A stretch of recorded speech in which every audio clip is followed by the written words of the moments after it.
দুদিন আগে একটা মুভি দেখলাম, একটা মালায়ালাম মুভিটার নাম হচ্ছে গারুদান।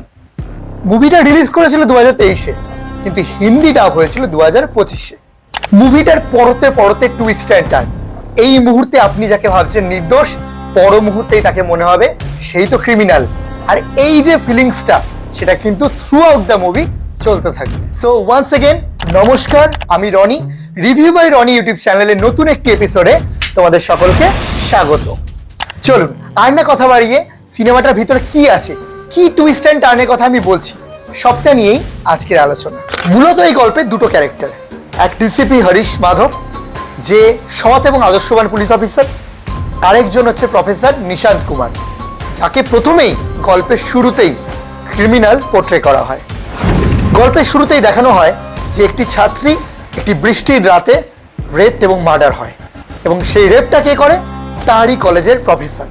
সেটারও কিন্তু আই উইটনেস ছিল, এবং এই কেসটার ইন্সপেকশনের দায়িত্ব পড়ে ডিসিপি হরিশ মাধবের ওপর, এবং তিনি খুব সহজেই কেসটা সলভ করে ফেলেন এবং নিশান্ত কুমারের 7 বছরের কাস্টাডি হয়।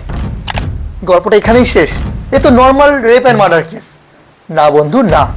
ঠিক আমার মাথাতেও কিন্তু এই জিনিসটাই চলছিল, আর তখনই গল্পে এলো নতুন মোড়। গল্পটা শুরু হলোই এখান থেকে।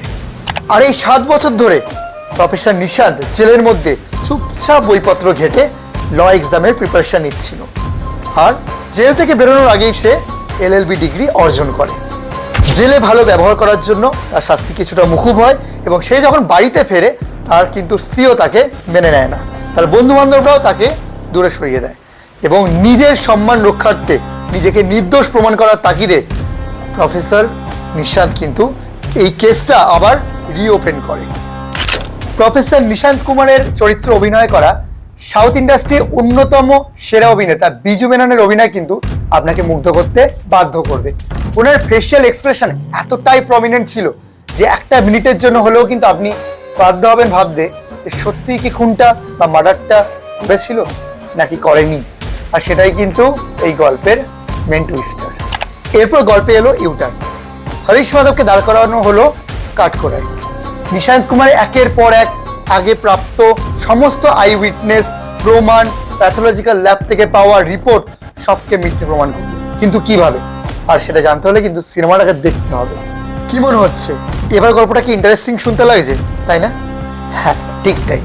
আমি যতটা বললাম সেটা কিন্তু গল্পের অর্ধেকটা।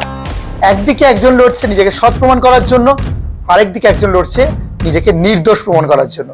আর এই রাইভালরিটা দেখতে কিন্তু অসম্ভব ভালো লাগছিল।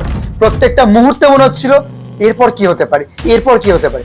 ডিসিপি হরিশ মাধব সত্যি কি করাপ্টেড একজন অফিসার ছিলেন, নাকি প্রফেসর নিশান্ত কুমার সত্যিই খুনটা করেছিল? জানতে হলে কিন্তু গল্পটাকে দেখতে হবে। অসাধারণ একটি গল্প, এটা যদি না দেখো মিস করে যাবে।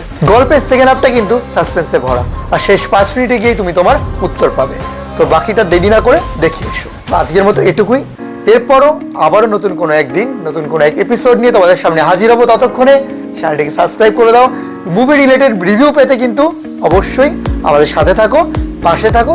আর যদি ভালো লাগে ছোট্ট একটা লাইক আর শেয়ার করে দাও।